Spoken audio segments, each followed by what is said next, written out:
Aktor Epy Kusnandar meninggal dunia di Rumah Sakit Pusat Otak Nasional, Cawang, Jakarta Timur, Rabu 3 Desember 2025.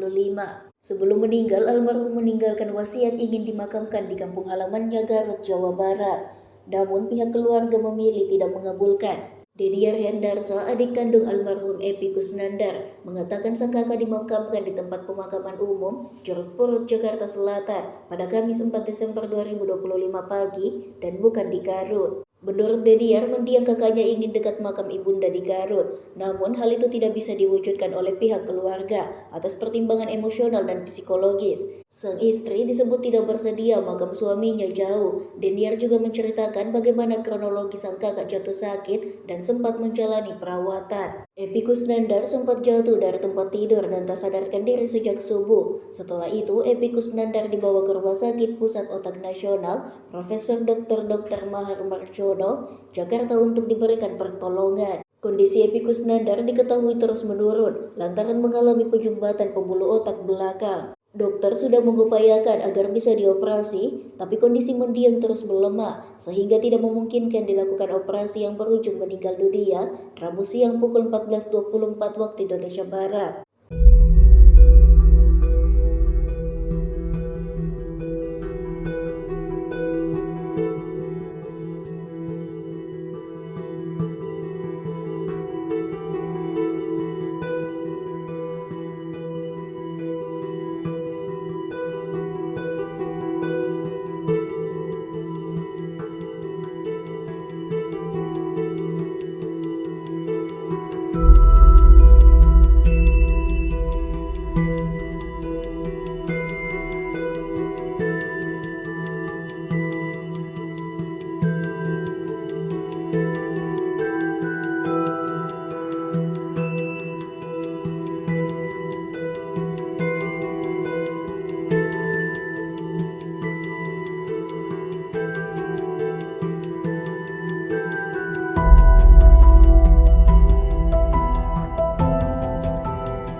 Download Tribun X sekarang, menghadirkan lokal menjadi Indonesia.